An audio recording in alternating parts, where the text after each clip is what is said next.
Tú, hipócrita lector, con Christian Barnken. Un podcast original de Radio Pauta 100.5. Bienvenida y bienvenido a Tu Hipócrita Lector. Soy Christian Barnken, este es el podcast Tu Hipócrita Lector. No es un insulto, lo he explicado antes, el poeta Baudelaire tiene la culpa, en el siglo XIX escribió un poema al lector, a su lector de entonces, en que le dice: tú ya sabes todo esto que te estoy contando, tú hipócrita lector, mi semejante, mi hermano. De hecho, los lectores de alguna manera somos hermanos entre nosotros. No hay un lector superior a otro. Hay una suerte de comunidad entre los que leen y comparten el placer maravilloso de leer.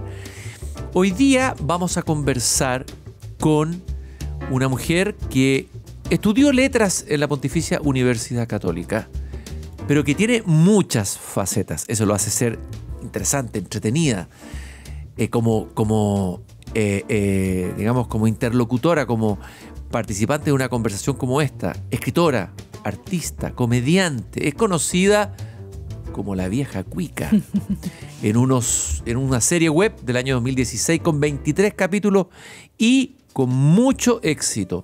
Pero además de ser la vieja cuica, ella le dio vida a una joven cuica en una novela que se llama 3 semanas. La joven cuica se llama Valentina y tiene 16 años. Bueno, digo tiene porque no envejecen los personajes y permanecen en la misma edad en que fueron narrados y escritos. Autora también de Nenúfar, Franziska Feuerhake, sería en alemán casi perfecto. Sehr gut. Algunos la conocen como Franziska Feuerhake.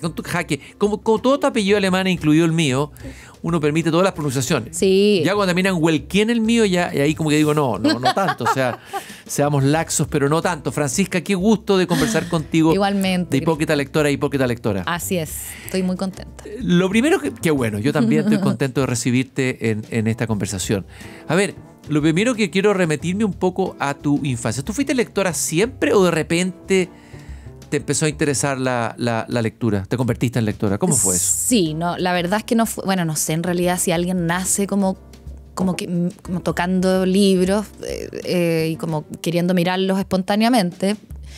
Pero yo creo que, o sea, siempre me llamaron la atención porque en mi casa mi papá lee mucho. Mi papá es como una especie como de adicto de esa gente, o sea, a ver, es que no quiero que esto suene como una falsa modestia de mi papá, pero en el fondo él lee tanto que le da un poco de vergüenza decir cuántos libros se leyó en el verano, porque la cantidad de libros significa la cantidad de tiempo que estuvo como ausente del mundo. Entonces, de repente claro, como que no le gusta mucho reconocerlo, ¿cachai? Perdón, ¿eras psicoanalista? ¿Tu papá era psicoanalista? O sea, sí. Naciste en un hogar de psicoanalistas Sí. primero. Oye, Claro. qué cantidad de dimensiones hay ahí. Sí. Y los psicoanalistas en general son lectores. Sí, ¿Ah? sí. Y mi papá Ya. es un lector de ficción así empedernido. O sea, de hecho uno diría como, y lee, no sé, cosas médicas. No tanto. O sea, obviamente, pero lo que más le gusta es la ficción y le gusta mucho la novela americana.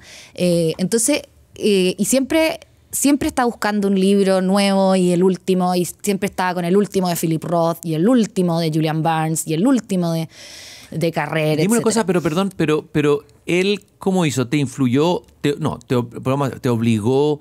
¿Te sedujo? ¿Te abrió? ¿Cómo fue tu relación de lectora a lectora, por decirlo así? Mira, yo lo veía leyendo tanto que yo decía, algo tiene que pasar en esta actividad. O sea, como tan fascinado. Porque mis papás no eran de hobbies. O sea, yo no veía a mi mamá pintando, a mi papá construyendo nada. Estaban leyendo. O sea, mi mamá escuchaba música y leía, mi papá también escuchaba música y leían y después conversaban. Entonces, para mí, leer era como lo que uno hace en su tiempo libre. Si uno no está trabajando, está leyendo o saliendo a caminar. Eso eran como las dos cosas que yo veía a mis papás hacer. ¿Hay algún libro que tu papá te haya recomendado, o tal vez tu mamá, que te recuerde y que haya sido importante que él te lo haya pasado así? ¿De qué manera te lo pasó? Tal vez cómplicemente. Yo recuerdo, por ejemplo, que yo encontré un libro, el Hermann Hesse, lo encontré en el velador de mi papá. Mi papá no me lo mostró, pero yo lo encontré y se lo saqué. ¿Cuál, y me lo Narciso llevé. Bohemundo? No, Demian.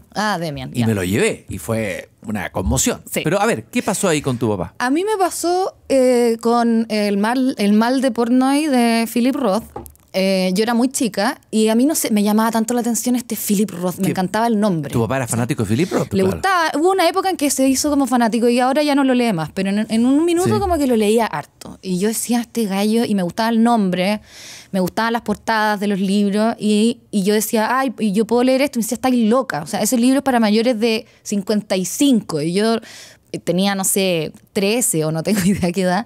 Pero claro, eso ya fue como más en la adolescencia. Y bueno, igual que tú con Demian, yo lo agarré y lo leí y quedé impactadísima de todo, como una persona puede escribir de todas esas cosas, cochinadas para mí en ese momento. Pero en el fondo, bueno, y antes mi mamá me leía muchos cuentos. Entonces, más que como que ocultarme para leer, la lectura la verdad es que estaba todo el tiempo en el ambiente. ¿Y hay algún cuento que te haya seguido persiguiendo, que siga en ti? Sí, o sea, la sensación, por lo menos. Me acuerdo que mi mamá me leía porque no se lo sabía, el poema de a Margarita de baile. De Rubén Darío. Rubén Darío. Margarita está linda la Sí, mar y el aire lleva esencia sutil de azahar, Sí. etcétera. Te voy a contar un cuento. Exactamente. Ese poema marcó generaciones. Ese poema es increíble y me lo leía mucho en las noches, me lo recitaba, me lo leía como que no sé, entre que lo leíamos entre las dos.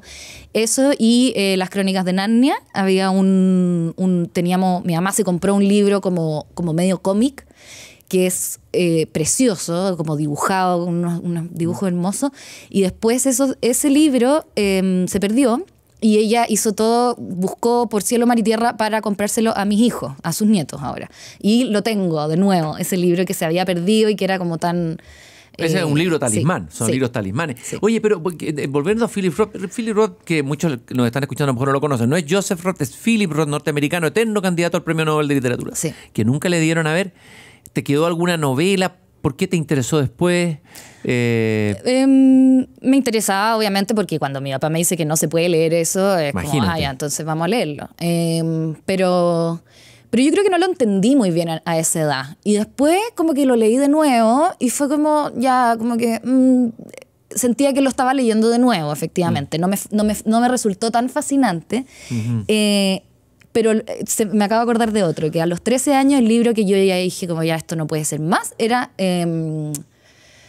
de Torcuato Luca de Tena, uno que es de un verano de unos jóvenes en San Sebastián, como en los años, no sé, 30, como una novela playera. No me acuerdo cómo se llamaba. Ya, yo conozco a Torcuato Luca, pero no recuerdo qué libro puede ser, pero debe ser un libro conocido, a lo mejor no tan leído ahora. Sí, no, cero leído ahora. Claro, ¿y qué te pasó con ese libro? A ver. Era el verano en un libro. Era un libro como que tú lo leís y decís, esto es naranjo y tiene olor a, no sé, a eucaliptus o como, o no sé, yo nunca he ido a San Sebastián, pero no sé qué olor puede haber ahí, olor a sal.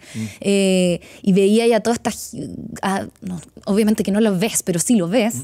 Ves a toda esta gente como rebosando de hormonas y de juventud, y yo era como un poco más chica que los protagonistas, entonces eran cosas que ellos estaban viviendo que a mí me iban a tocar en breve. Entonces, no sé, los primeros besos, las un libro emociones. iniciático fue ese, totalmente, un libro fue mi coming of age de leer así como y estar muy emocionada con ese libro. Oye, Francisca, tú estudiaste en un colegio de monjas, la Ursulina, Sí. con las monjas alemanas, y dijiste, las monjas me metieron la culpa hasta las entrañas. Sí. Ya, las pobres monjas han haber escuchado, las que han vivido Sí. lo que tú dijiste, pero ha sido respetuosa, no es que haga una caricatura de ella. Un buen colegio, la Ursulina. También un colegio que, no sé, había buena formación humanista, se Sí. hacía leer buenos libros, ¿cómo era eso? Excelente formación humanista. O sea, Ya. yo de hecho, mira, ese titular, yo lo dije cuando tenía como 26 años, 28. Hoy, Y ahora- hoy no lo dirías de nuevo. No, porque ahora tengo 34 y creo que hay una ¿Qué pasó diferencia sideral. entre los 20? ¿Cuántos dijiste? Los 26 y los 34. ¿Qué pasó que hace cambiar Es ese que no juicio? sé, yo siento... Hoy día justo hablaba con una compañera de trabajo que tiene 29, que está como en una...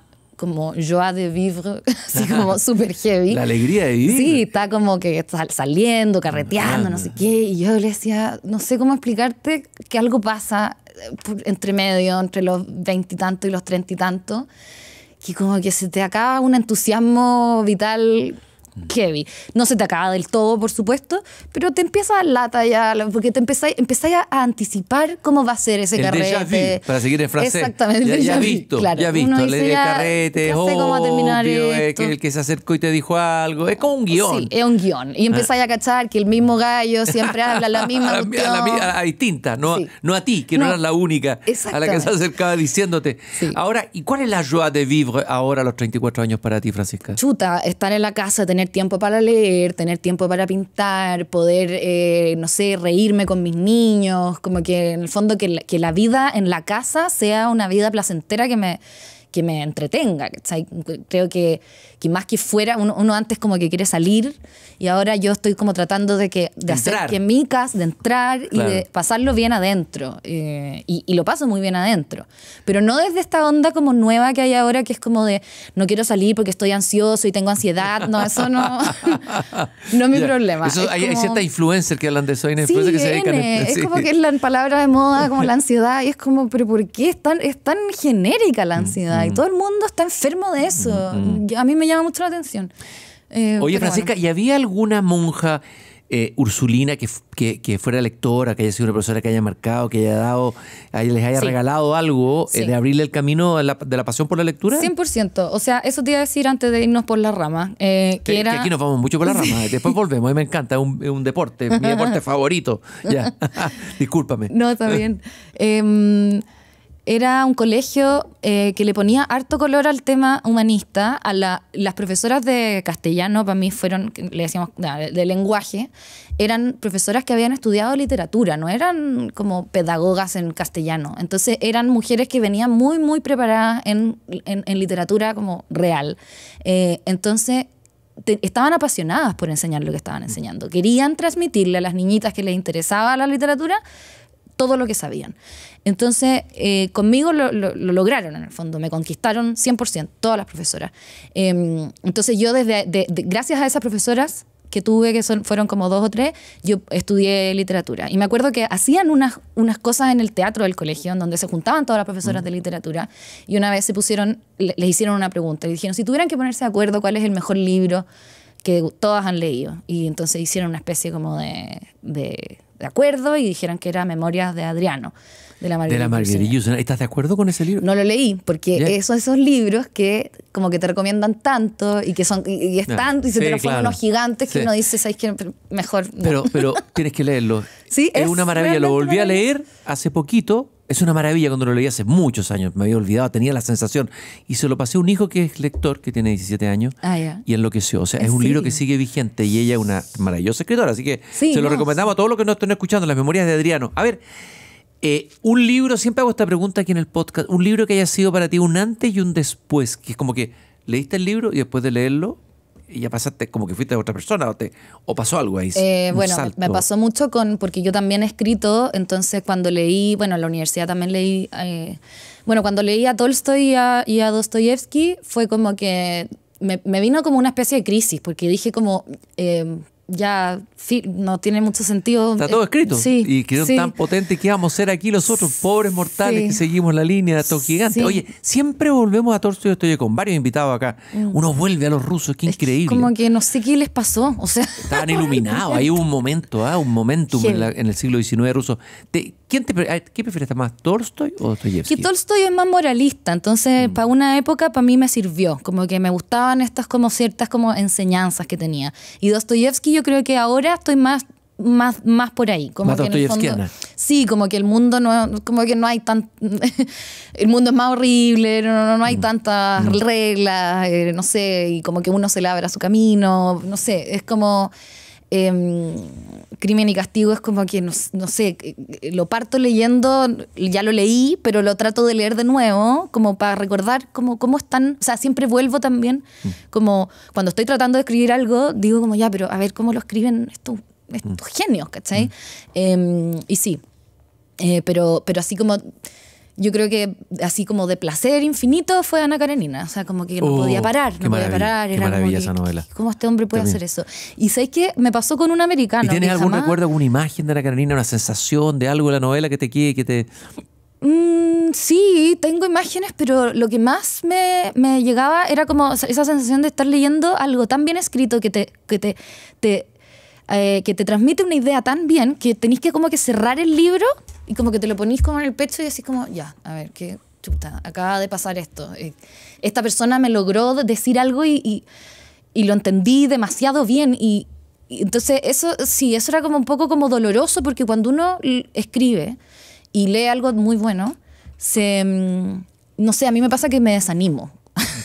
¿Sí? Sí, porque por un lado me inspiro mucho, digo, oh, qué bueno, pero por otro lado digo, bueno, nada tiene sentido de que yo intente hacer esto, de que soy una copia totalmente patética de cualquier cosa que podría llegar a escribir este. Entonces, eso, claro, me afectaba mucho, pero después decía, ya, ¿sabes qué? Tengo que poder disfrutar de la buena literatura y olvidarme de mis propias ambiciones, porque es como ridículo, ¿cachai? Oye, Francisca, y bueno, recomendamos esta novela a los que no la han leído, Ana Karenina. El último episodio, no la voy a spoilear, en una estación de tren, es impresionante. Sí. Todo esto se mete en el alma femenina. Sí. Ahora, entiendo que tú creciste leyendo a Cortázar y Saramago. Sí. Sí. ¿Fueron importantes en algún momento estos dos escritores para ti? Fueron importantes, Cortázar muy importante, porque estaba en la universidad y estaba como toda esta cosa de Rayuela y vivir en estos personajes, pero yo creo que, o sea, yo ahora veo como, no sé, me acuerdo de Rayuela y me da como monos, ¿cachai? Como que digo, sí, esta gente no trabajaba, no sé, ¿por qué estaban todo el día leyendo? Sí.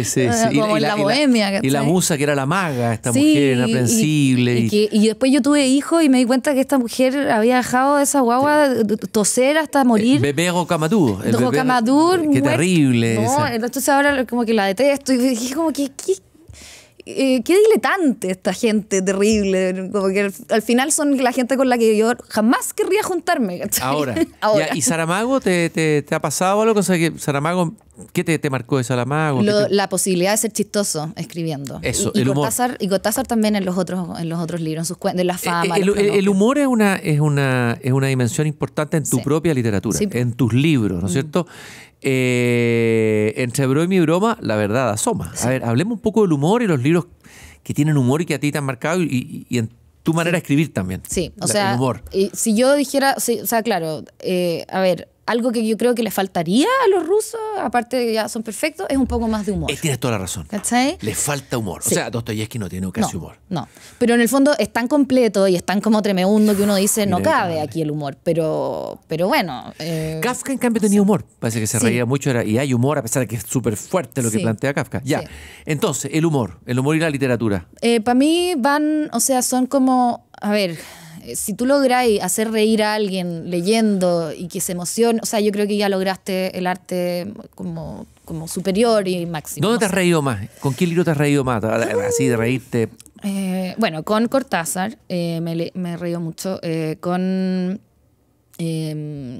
Ay, qué atroz cuando uno le preguntan algo y se quedan No, pero no blanco. importa. Si a todos nos pasa. Imagínate a mí que soy mayor que tú, me pasa con más frecuencia que lo que te pasa a ti. Así que. Con Jorge Ibargüengoitia Ajá. me reíó mucho. El vasco. Sí, con las crónicas de Roberto Merino también me río mucho. También me leí hace harto, Miltín de... Juan Emar. No es Juan Emar, perdón, no Miltín. Ayer de Juan Emar Sí. es muy chistoso, no, pero hay otro que es de... ¿Cómo se llama? Este que era periodista en esos años, años 30 en Chile. No No es Genaro Prieto, No es Genaro Prieto. no es. Bueno, me reí mucho con Germán Marín. Con Germán Marín te reíste, ya. Escribió una novela muy Ya. chistosa. A ver, cuéntame cuál. Ay, que se me olvidan los nombres. Ya, pero no. Cuento chino. Cuento chino. Fíjate que no lo leí. Para cagarse la risa. ¿Sí? Sí. Para cagarse la risa. Sí. Ya. A ver, quiero que nos permite, que nos abre el humor en la literatura. Bueno, decía, el humor ya es la comedia, nos hace reír, nos hace pasar un rato, pero hay mucho más ahí escondido en el humor, ¿no es cierto? O sea, sí, mira, no sé, la verdad es que es muy difícil definirlo, pero es como que se revelan unas verdades y uno se relaja mucho, como que uno dice, es cierto, o sea, es como que hay una...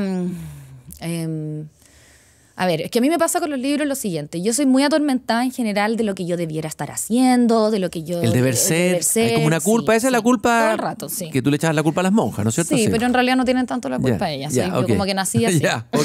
Por eso ya no diría lo que dije. Sí, como media súper autoexigente y como media como...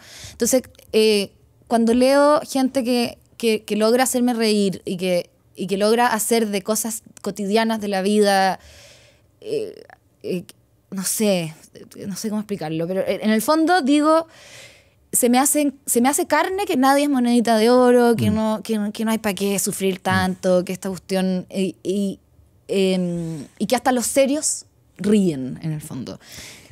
Entonces, eso me fascina, me parece como adictivo. Y yo creo que a todo el mundo le parece adictivo cuando se ríe con los libros. Y efectivamente buscan como otro libro más del mismo Y hay libros autor. que se comete el error de no reírse con ellos y tomarlo, o sea, tomarlo en serio. El Quijote es un libro para reírse a mandíbula batiente. Y si el que no se ríe con el Quijote, partamos por ahí. Es porque está como en una cosa muy como escolar, de que se lo tiene que terminar y no sé qué. Yo tuve como... Yo el Quijote en la universidad lo hicieron muy bien.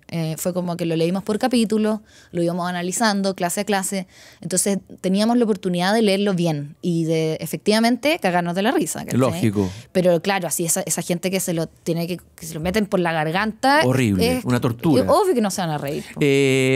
Entiendo que en algún momento como que estudiaste literatura en la Católica, pero como que de repente te empezaste a alejar de la literatura y te fuiste metiendo hacia el cine. Como que el cine te focalizó más tu atención. ¿Qué pasó ahí? ¿Qué pasó con el cine? Que bueno...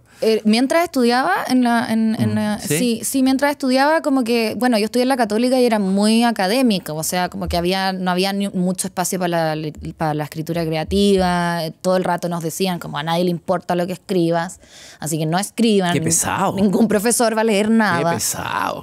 Por favor. Igual lo entiendo. Sí, porque es bien terrible leer como manuscritos de personas que quieren escribir. Es como que uno tiene... o sea, a ver, si uno es profesor de una universidad, yo creo que es lo que tiene que hacer.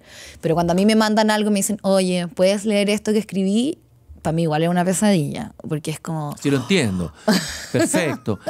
Ok, pero haría que, no sé, hacerlo de una manera más amable. De todas maneras, bueno, creo que en la Diego Portales el enfoque es totalmente distinto, mucho más orientado a escribir, a que cada uno se exprese, no sé. Estás escuchando un podcast original de Radio Pauta. Y a veces tal vez, claro, el mundo de la academia puede alejar a la literatura a alguien que llegó con mucha ilusión a estudiar literatura y a lo mejor empieza a alejarse de la literatura, como que empieza a acercarse más a la teoría y la teoría es más importante que los libros leídos. Eso pasa mucho. O sea, sí, y yo estudié en una época en que estábamos recién partiendo con toda la fascinación con Foucault y toda esa gente. Uy, infestados de Foucault. Pero antes. Grande Foucault, pero no los intérpretes de Foucault, esos son insoportables. Claro, no estábamos en la cuestión así máxima. Era como que, claro, habíamos empezado con las deconstrucciones de todo. En pleno, deconstruirlo todo. Era como ya, pero ¿por qué esa es la palabra clave en todo? ¿Cachai? Como un comodín. Obviamente que no todos los profesores, pero habían algunos que eran así. Entonces, pero no, la verdad es que no alcancé como a sufrir como correcciones políticas. Nadie decía, oiga, cancelación y todo eso. No. Mis compañeros siempre... O sea, ¿Y qué te parecen los estudios de género? Porque se ha reivindicado mucho eso, obviamente el tema de los derechos de la mujer y todo. ¿No había un abuso de los estudios de género en los estudios universitarios? O sea, por en el último supuesto, tiempo? yo creo que sí. O sea, no sé, a mí, mira, yo soy muy fan de la Camille Paglia. Sí, muy interesante. Háblame de ella un poquito, a ver. Mira, he leído sus libros cortos, me compré Sexual Persona, que lo escribió como en 90, y lo encuentro, o sea, es como demasiado fascinante, es como una erudita así de otro planeta. Tiene una teoría muy entretenida de como de lo dionisíaco versus lo apolíneo, que uno es como lo que destruye, lo que crea, y etcétera. Y eso es demasiado interesante y me hace mucho sentido. Y ella, bueno, es lesbiana, cree, por supuesto, en la libertad sexual. Pero de las minorías. De las minorías, o sea, y de hecho, tú hablas, que yo estoy muy de acuerdo, dice que los hombres homosexuales, los hombres gay, como que gobiernan el mundo porque tienen un gusto increíble, porque trabajan muy bien, porque en el fondo y le encuentro razón y ella como que defiende mucho como como el gayness de la cultura. Yo también encuentro que hay como hay un gran valor. Pero siento que no se pierde la Camille en esto de estar como cancelando personajes de ficción, de que la literatura debiera ser edificante. O sea, eso está totalmente en contra de eso. Y eso me parece, o sea, obvio, pero ahora es refrescante que alguien te diga eso. Oye, Francisca, a propósito de eso, yo sé que tú leíste también a Alice Munro, que te encanta su obra, gran escritora, gran cuentista. Ahora tú sabes que se tapó. Que su marido... A propósito de esto, sí, que el marido abusó de que no era el papá, abusó de su hija, y su hija reveló esto y mostró la indiferencia de su madre o la complicidad más con el padre. Y se han dividido las aguas en quienes dicen, ya no se puede leer la Alice Munro de la misma manera, y otros que dicen, no, eso no invalida, hay todo un debate al interior de la academia. Sí. ¿Cuál es tu postura sobre eso? No sé, como que fue su marido, problema del marido, no sé por qué ella... No, de la mamá también en el sentido que fue indiferente, pero tú como escritora... sí, o sea, como es que yo no me he metido en la polémica. Claro, pero como escritora, el hecho de que haya y hubiese incurrido, ¿no es cierto?, en esta indiferencia, en esta complicidad. No, espantoso como ya, pero persona. Eso la invalida como escritora, ¿cómo lo ves tú? Qué difícil eso. No tiene nada que ver, ¿por qué la van a validar como ¿Cómo se hace eso? No. Es un tema complejo. Mira, a mí me pasa, yo no soy así como de fierro. O sea, a mí cuando salió el documental de Michael Jackson y después me apareció una canción de Michael Jackson en la radio, me costaba, era como chuta. Ya, pero no puedes llegar a decir que los cuentos de Alice Munro, que están llenos de empatía hacia los personajes, sean distintos después de leerlos. A ver, no. Es como muy retorcido, ¿no? Sí, no sé, para nada. No me pierdo tanto en esa cuestión. O sea, como que creo que cuando tú tenías un cargo en donde eres una autoridad moral, que está lejos de los escritores no son autoridades morales, nunca lo han sido. Claro. Es muy distinto. O sea, si es que un cura abusa, obviamente que es ominoso, o un político, y es siniestro. qué sé yo, claro. Sí, porque se supone o un que... educador. Claro, su cargo se basa en que te va a proteger, ¿cachai? Entonces ahí claramente hay mucha rabia. Pero cuando es arte... O sea, los artistas son los peores. Sí, de todo. Han habido canallas. ¿Qué sabemos cómo era Homero? ¿Qué sabemos cómo era Cervantes? Sabemos algo de Cervantes, que fue delincuente, fue detenido preso. Bueno, sí, en fin, es difícil meterlo. Así como buenas personas, los artistas nunca han sido. Bueno, y te fuiste al cine, ¿ya? Y uno de los directores, entiendo que te cautivó, creo, fue Buñuel, ¿no? Sí, Buñuel me fascinó. ¿Qué te pasó con Buñuel, el gran director español? Ay, me encantó que fuera como que tuviera una vida totalmente normal y tradicional, que era como un poco como la mía, porque en el fondo yo nunca he tenido una vida, yo estoy casada con un hombre muy normal, muy tradicional, no soy de estar como en la bohemia, etcétera, y entonces me encantaba que hubiera un artista como que en su arte fuera totalmente desquiciado, pero en su vida privada fuera ordenado, como que yo decía, se puede, no totalmente. existe el caso de Buñuel es muy interesante en eso. Fíjate que Buñuel... Y además era como de derecha, entonces... Es que lo que pasa es que Buñuel se decepcionó. Uno habría pensado, no, Buñuel habría adherido a Mayo 68, el movimiento estudiantil, claro, pero se decepcionó. Sí. Le cargó Mayo 68, fue muy crítico, claro, de la soberbia de los jóvenes de entonces. Y curioso porque es tan libertario, tan progresista, no diría en sus películas, ¿no? Exacto. Critica las sociedades tradicionales, la moralidad tradicional, el mundo católico, etc. Sí. Yo me sentía muy, muy afín a él. O sea, como a mí me dan risa. Y, ¿sabéis qué? Crítico de la cuestión, pero también crítico con una risa, porque le parecían ridículos todo esto. La cosa performática de la iglesia es muy chistosa. O sea, yo las carcajadas que más incontrolables y ricas que he tenido han sido en misa, cuando chica con mis compañeras, porque ver al cura serio, levantando la hostia y como... no sé... Sí, no te entiendo. Lo encuentro demasiado No, pues si eso a los divertido. niños les pasa y se ríen, y es parte. Y Jesús les habría dicho, dejad que los niños vengan a mí, o sea, ¿no? Que se rían. Sí. Y veíamos ahí las monjas y con sus hábitos y todo con una solemnidad y una seriedad impostada que es imposible. O sea, a mí no sé, yo veía como la grieta en eso, no sé, de repente escuchábamos que el cura mordía la hostia y lo escuchábamos masticando, porque de repente era con el micrófono. Y nos cagábamos la risa, ¿cachai? Como, puta, ay, será muy divertido. Entonces, eso siento que Buñuel como que lo captaba también. Entonces, yo me reía mucho y lo caché, lo descubrí como grande ya, pues como a los 20, su película. El Ángel Exterminador también me pareció como... Dije, ¿cómo? O sea, se puede hacer lo que uno quiera. Uno puede escribir la película que uno quiera. Y puede decir que la gente no puede salir de una casa y no dar ni un motivo, ¿cachai? Entonces me abrió como esas cosas cuando te liberan y te dan como libertades. Y uno dice, no hay reglas en esta weá. Y ahí eso fue muy ¿Eso te agradable. sirvió para tus propios libros, para tu escritura? O sea, 100%. Yo creo que me sirvió para hacer La vieja cuica también, como porque eso fue antes. Yo hice la tesis sobre Buñuel y entonces vi todo. Me fasciné con Catherine Deneuve. con Tristana, sí, con Tristana, Catherine ¿no es Deneuve. Que de hecho es la película que a él menos le gustaba, porque es como la menos fantasiosa. Pero obviamente que igual es una obra de arte y adaptó esta novela como totalmente corintellado de Benito Pérez Galdós y la hizo tan, no sé, es maravillosa la película, así que igual la recomiendo. Oye, Tristana. te traje un libro, siempre me gusta traer a los invitados un libro que yo creo que te puede gustar, yo creo que probablemente lo leíste, no sé. Te traje El último suspiro, las memorias de sí. Luis Buñuel. Y que la escribió con su amigo. No, ese libro está. La mitad de las cosas las inventó. Sí, claro que sí. Bueno, como todas las memorias. Sí. O sea, fue su amigo Jean-Claude Carrère. Ese, Jean-Claude que colaboró Carrère. con él. Yo lo entrevisté a Jean-Claude ¿En Carrère en serio? Francia. Sí, un tipo maravilloso. Sí, claro que él fue como un cómplice Sí. e intervino en el libro, obviamente. Seguramente le grabó cosas que después escribió. Sí. Pero me encantaron varias cosas en este libro. Y una, A ver. él como lector, que dice que yo no conocía nada que de repente llega por casualidad a leer a Marqués de Sade. Siempre Ya. estaba leyendo los grandes autores franceses, Proust, y lee a Sade y ahí como que dice, ¿para qué leer a Dante, a Homero, a Cervantes? No sirven de nada, lo más grande es Sade. Y se vuelve loco con el Marqués de Sade. De ahí viene el sadismo, pero en Sí, realidad sí. es un escritor mucho más. Y dice, me sentí impresionado por el testamento de Sade, en que pides que sus cenizas sean arrojadas a cualquier parte y que la humanidad olvide sus obras y hasta su nombre. Desearía poder decir lo mismo de mí. Qué bonito. Que me olviden. Como desearía poder tener un poquito de no esta como fiebre de trascendencia que tienen los artistas, que yo creo que es Claro. tremendo. Y así como Sade para él lo liberó. O sea, como decir, yo era el deber ser, tenía que leer los autores franceses. Descubrí Sade.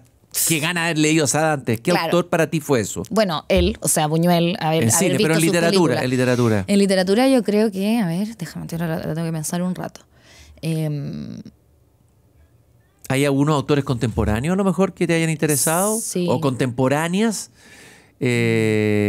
Bueno, me pasó con Borges también, que Ya. también tiene muchos cuentos de ficciones inventadas, como realidad inventada, donde habla como el autor célebre, bla, bla, bla, y no existe.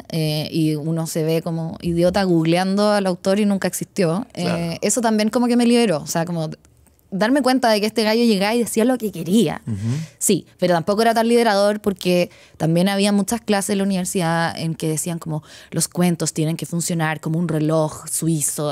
Hacer las reglas, ¿no es Agotador, cierto? sí. No repetir un adjetivo. Sí. Y Nicanor Parra va y se manda el hombre imaginario y todo con un adjetivo de arriba para abajo. Exactamente. ¿no? Y como que la pistola que aparece al principio y luego tiene que Las disparar. reglas. Qué O sea, lata. hay formas, lógico, pero... Sí. Pero en el fondo sí, como que él, yo creo que con eso me voló A bastante ver, la cabeza. escritoras más contemporáneas tuyas, femeninas, mujeres. Tengo anotada aquí, le leí por ahí en una entrevista que diste María Paz. María Paz. No, Elena Ferrante. Ah, sí. No contemporánea, pero esa escritora te interesó. Sí, me gustó la Elena Ferrante porque, claro, era como, o sea, leí su libro más famoso, que ya se me olvidó cómo Ya, se no llama. La importa. amiga, la Elena Ferrante escribió... Leí Crónicas del Desamor, creo, de ella. Y Ya. ese me gustó. Y La amiga estupenda no lo he leído. Pero la Crónicas del Desamor me gustó harto. ¿Sabéis qué otro estaba? es lo que te gusta Natalia de- Ginsburg. no, que ya no me acuerdo tanto porque también tengo muy mala memoria. Ya, pero ¿qué es lo que te pasó con Elena Ferrante? ¿Qué es lo que fue? ¿Qué es lo que te abrió?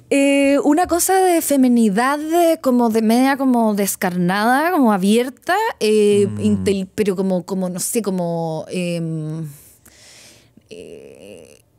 media como almodovaresca. Como Almodóvar, ¿Sí? claro. Como sin mucha... como una mujer sin pedir perdón. Y sin como... Porque en el fondo a mí me pasa que cuando el feminismo se pone a escribir literatura, desde el feminismo, y hace pancarta, hay una cosa como de pedir perdón. Que es como decir, yo no tengo por qué pedir perdón, pero es una manera... Decir eso es como una manera de pedir perdón. Y estas mujeres como que no está eso en la cabeza. Es como... Y para mí, en mi casa... con mi mamá, mi papá, y claro, que no es la realidad de muchas mujeres que sí han sido oprimidas. Yo vivía en una casa en donde no sé, nunca jamás se habló de que las mujeres tenían que estar calladas o bla, bla, bla. Entonces, estas mujeres, como la Natalia Ginsburg o la Elena Ferrante, hablaban un idioma como parecido al de mi mamá. Entonces, eso me pareció como muy familiar, como, sí, así hablan las mujeres, obvio. Anoté, volvamos a las contemporáneas, anoté por ahí que yo no la conozco para que me la presente un poco. A ver, María Paz Rodríguez, Constanza Gutiérrez, Paulina Flores son escritoras. Sí. A ver, pues, escoge una que te parezca significativa, porque es bueno hablar también de los contemporáneos que uno lee. A ver, es que la María Paz Rodríguez escribió un libro que se llama Mala Madre. Mala Madre. Y sí, y que le fue súper bien con ese libro. Yo lo leí, me gustó, porque encontré que está, o sea, uno es un libro muy bien armado, es un libro en donde también se habla de una mujer que hizo algo que yo considero como horrible, que es como abandonar a la gente, a tu hija, pero lo trató de una manera en donde yo pude como empatizar con esa mujer. Entonces, claro, como que eso me gustó. También está la Paulina Flores, que escribió Qué vergüenza, que para mí fue revelador porque fue también una mujer chilena que escribía un libro, fue muy exitoso, y escribía de una realidad en la que yo no pertenecía. Entonces me abrió también los ojos. Y eso. Interesante, las anoté y las voy a tener que leer. Sí, léelas, porque ¿Cuál crees que me va a gustar más? Yo creo que la Paulina Flores te va a gustar. Sí, sí. Ya, qué vergüenza. Qué vergüenza. Qué vergüenza. Oye, bueno, tú con la vieja cuica algo tocaste ahí, pusiste un eso, tocaste el arquetipo del cuico, ¿no es cierto? Que hay un arquetipo. Hay muchos cuicos. Hay alguien que sacó la otra vez una categorización de los distintos tipos de cuicos que hay. Sí. A ver, primero, lo del cuico, porque a veces puede ser un insulto, pero en tu caso, ¿es un insulto o es más bien acercarte y conocer al cuico con sus luces y sombras, como con todo? O sea, obvio, es como que creo que decir, oye, eres cuico y tomárselo como un insulto, no sé, yo nunca he entendido por qué. Claro, hay gente que es como, lo que pasa es que viene del COA y bla, bla, bla. Y, no sé, a ver, ser cuico ya es una palabra como polisémica, ¿cachai? O casi como que se desemantizó. Cualquiera, después se dice mucho que todos somos el cuico de alguien. Sí, no sé, claro. Sí. Yo soy cuico en relación al otro, claro. Sí, pues siempre. Entonces, como que ya no... Siento que la conversación acerca de quién es cuico, quién no es cuico, se venció. Es como aburrida, ¿cachai? Y eso me empezó a pasar un poco también con la vieja cuica. Como que yo hacía este personaje y el hecho de que fuera cuica era como un dato. No sé si era como lo estructural. A mí lo que más me interesaba era cómo era esta vieja. Aparte de cuica. Era ingenua, tenía ganas de aprender, era inocente. Que vaya apareciendo personajes con todas sus dimensiones. Claro. No entonces, solo con una, porque si no sería muy pobre, sí, ¿no? Entonces yo creo que ahí el problema es que, claro, yo le puse un nombre muy marquetero, que se llama La Vieja Cuica. Yo creo que ese nombre hizo que la cuestión agarrara mucho vuelo, porque es una cosa que todos reconocemos, pero siempre he dicho como, chuta, si no le hubiera puesto vieja cuica, quizás nadie estaría hablando tanto de que lógico. son cuicas. Bueno, y la joven cuica, ya personaje de tu novela 3 semanas, ¿hiciste lo mismo? A ver, uno como escritor tiene que enamorarse del personaje o hiciste la caricatura nomás de la joven cuica. ¿Cómo fue ese trabajo con ese personaje? O sea, yo traté de hablar de una persona real y también estaba complicada con que fuera descrita como ahora es la joven cuica, ¿cachai? Pero yo sabía que eso me iba a pasar porque yo era la niña que hizo la vieja cuica, ahora escribí un libro sobre una niña. Sacárselo. Entonces, y todo en Chile, como funcionamos con cajones tan... Sí, pues todo es súper... Y motes. Exactamente. Tú eres esto, tú eres lo otro y ahí quedaste. No, yo ya quedé y tuve que hacer un trabajo como de aceptarlo, ¿cachai? O sea, ya es como ingenuo tratar de moverme de ahí, ¿cachai? Vas a tener que irte, no sé, a una población o hacerte mendiga, algo para romper. Vas a tener que hacer eso algo. Eso sí que otro. Ya los cuicos que quieren que se hacen pobres, eso ya es insoportable. Hay algunos. Oye, hay algunos. A ver, literatura de cuicos o escritores chilenos, a lo mejor que se hayan metido, que te interesan en el mundo, entre comillas, cuico o de clase alta y que sean interesantes para ti. O sea, José Donoso, pero ¿sabes qué? De todas maneras. A mí me gusta más el libro que escribió la Piedad, o sea, la Pilar, que los libros de José. Que es tremendo. Sí, es tremendo. Es feroz, tremendo. Pero yo no podía parar de leerlo. Sí, o sea, realmente... Es potente el libro ese, sí. Y sí, yo pensaba como qué increíble haber hecho una obra, haber luchado toda tu vida por ser un escritor el mejor, digamos, por ser el mejor, con un nivel de soberbia y al mismo tiempo talento y como y secretos y vida que tenía él adentro, para que después tu hija haga un libro haciendo una especie como de resumen de quién eras tú. Qué fuerte. De nuevo volvemos a lo mismo. Ya, aparece el personaje. Lo que vale es que el texto fue bien escrito. O sea, ella tenía talento literario, también lo hizo. Sí. Impresionante. Y terrible su vida, su estilo. Y me da mucha pena que no haya seguido viviendo, digamos, para poder escribir más, porque yo leería todo lo que escribe Pilar Donoso. Ahora, Donoso hay que reconocer. Bueno, yo fui fanático, no leí todo, ya no lo he vuelto a leer, pero El obsceno pájaro es una tremenda novela. Sí. El lugar sin límite es un tremendo relato. Y fue algo injusto el juicio literario en general, como que los otros escritores, y él lo veía, y eso lo hacía sufrir. Vargas Llosa, todo. Y él no logró, no pudo, pero siendo un gran escritor. Oye, y... Tres novelitas burguesas, me acuerdo. Que sí, ahí se mete en el mundo. Ahí se mete. Y es buñuelesco también, porque el cuento que le empiezan a desaparecer las cosas de la casa es 100% buñuel, ¿cachai? Entonces ahí... me encanta eso. Bueno, y está Joaquín Eduardo Bello. Sí, también me gusta. Y Jorge Edward también se ha metido un poco en eso. Sí, Jorge Edward CN. Bueno, él es un cuico chileno. Totalmente. O sea, era bueno al lado, encantador. Estuvo conversando aquí conmigo antes de irse a España. Era un cuico, claro, un cuico que se rebeló contra los cuicos, ¿no es cierto? Pero que seguía siendo cuico profundamente. Yo creo que es difícil ser cuico y ser artista. O sea, en el fondo, el mundo cuico chileno es tan cerrado y es tan como maniqueo, de que ellos y nosotros, que cuando hay alguien que es artista, inmediatamente tiene que estar en las afueras. Y yo creo que no pasa lo mismo en otros países más grandes, ¿cachai? Donde las clases sociales son un poco más, no tan marcadas, un poco más difusas. No hay tanto tema con ser cuico o no ser cuico, ser artista si eres cuico, ¿cachai? Acá es como que si en una familia del Opus Dei hay un artista, inmediatamente es raro. Claro. ¿Por qué? Bueno, a Huidobro le pasó un poco el castigo, como que, claro, era en el fondo la aristocracia chilena y se lo vio siempre. Carmen Neruda le habló más al pueblo y desde el pueblo, y hay una injusticia con Huidobro que yo creo que Huidobro la sintió, y siendo un escritor tremendo y además revolucionario en el sentido más profundo de la palabra.